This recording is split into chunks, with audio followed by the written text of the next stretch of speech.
Hi everyone, I'm Kennan from Cars and Bids, and today we're talking about this, the Alfa Romeo Giulia Quadrifoglio. In today's video, we're going to talk about the facts and figures of this car, talking about where it fits into Alfa Romeo's history, then we'll get nerdy and talk about some of the technical details, and then we'll take it for a drive. And with that, let's get started. Before I get going, big news, this Alfa Romeo is for sale being auctioned live on, you guessed it, Cars and Bids. This is a 2021 model that features a lot of desirable updates over previous Alfa Giulia Quadrifoglios.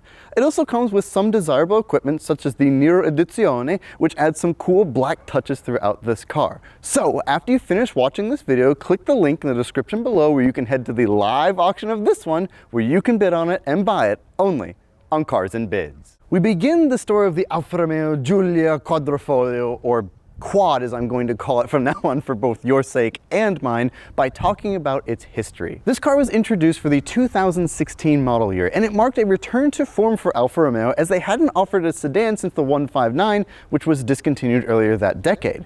But more critically, they hadn't offered a longitudinally mounted engine rear-wheel drive platform car since the 75 that was offered in the 1990s. And so when this car came out, it was a big Italian deal, and they celebrated it in style. This car was released at a lavish event that featured an opera performance from Andrea Bocelli, and it was released under Alfa Romeo's new mantra, La meccanica della emozione, which means the mechanics of emotion. Deeply Italian. This was the model that event focused on, the quad version of the Giulia. And although the Giulia was offered in several different variants, this was the one that automotive journalists lusted after. Finally, there was a new original kid on the block that could take the fight to its German rivals, and boy did it. When this car came out, it produced almost 100 horsepower more than its contemporary M3. And it offered a great driving experience, 6-cylinder power and 4 doors, just like the M3. The Germans were frankly a little bit embarrassed by this, and they offered a competition package on the M3 not long after this car came out to bring it back into the fight of the mid-size sports sedan segment. The Quad would outlive the F80 M3, and although it remains largely mechanically unchanged 7 years later, this car still represents a potent choice today. And that's because Alfa Romeo really did their homework, especially in the engineering department where they focused on lightweight. Yep, lightweight is the name of the game here, and Alfa Romeo went to extreme lengths to make this car as lightweight as possible.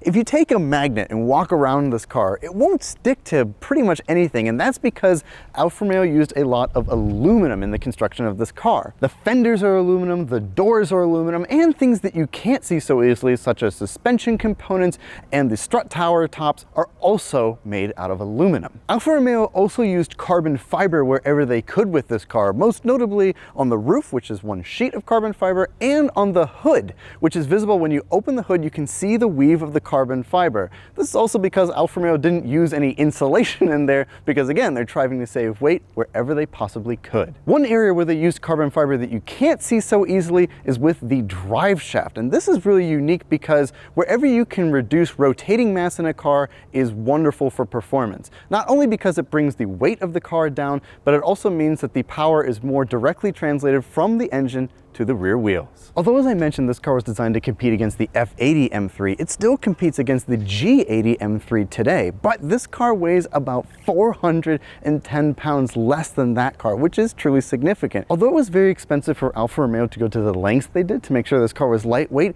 it's still paying dividends today. And that's not the only part of this car that continues to pay dividends. We're located here under the glorious carbon fiber hood with the Alfa Romeo Giulia's 2.9-liter 90-degree twin turbocharged V6.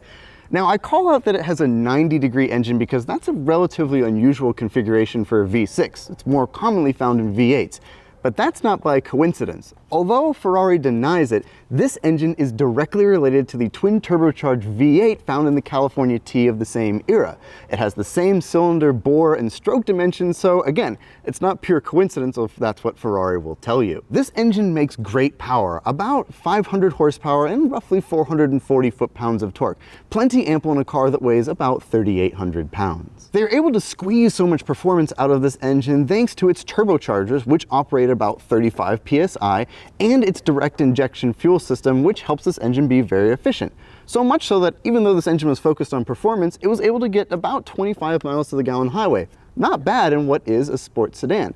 And I mention all of this stuff because normally we don't talk about fuel economy figures with a performance car, but it's important because Alfa wanted to make this car practical and high performance, just like its German rivals. But the engine and low curb weight aren't the only parts of the puzzle here, as Alfa Romeo wanted to make sure this car could keep up in the handling department. And they did this by adding double wishbones for the front suspension and a multi-link suspension system for the rear.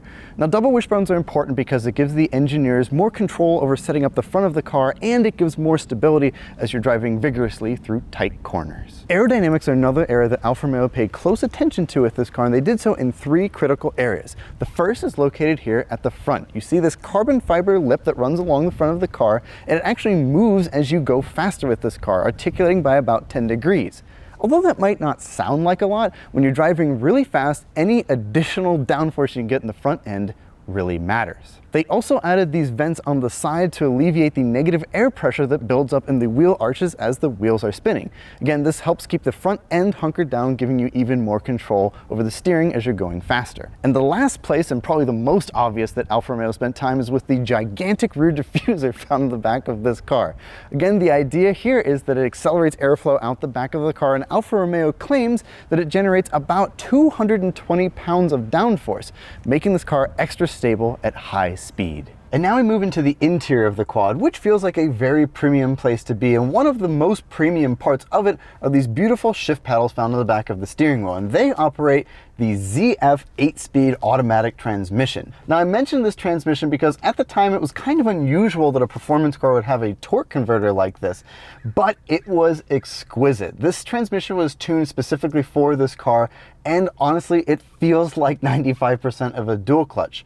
ZF was very proud of this transmission as it shifted 200 milliseconds faster than their previous transmissions, and it was more efficient, which means better power delivery and better fuel economy. And I remember driving this car when it was new and thinking then that it felt like it was a dual clutch transmission, but because it was a torque converter, it was even more simple and less expensive to install. But even so, it took away nothing from the driving experience, and that is the most important part of any Alfa Romeo. Okay, we're driving the Alfa Romeo Giulia Quadrifoglio. I really like these cars. I'm very biased because I drove this car when it was still in pre-production at Amelia Island many years ago with my friend Steven, and yeah, I just fell in love with this car then. It just offers a different take on a sports sedan, and it just adds a little Italian flavor to it, although everybody knows I love my BMWs. But this car, whew, it's plenty powerful, this car, and it still feels that way today. I remember thinking it then, and it makes about 500 horsepower, which is still plentiful today. But it's got a lot of wonderful attributes to it, and one of them is this transmission, because it offered all of the dual, in my opinion, a lot of the dual clutch benefits, while also being incredibly smooth and refined and usable in everyday situations, and less expensive to have in a car and less complicated than a dual clutch transmission. And so it had a lot of benefits, and it really blew me away then. And obviously now that transmission is used in a lot of cars, from GMCs to Rolls Royces, but at the time that was the first time I ever interfaced with this transmission, and it's fantastic. And so are these shift paddles. As I mentioned, there's a lot of Ferrari in this car, although they vehemently deny it, but it's clear, like when you drive this car, you can tell just the way everything feels. If you've driven a Ferrari before, you'll recognize a lot of it. Get on it a little bit. Woo! And it just bangs through those shifts. I forgot how enjoyable that is, and this car is fast.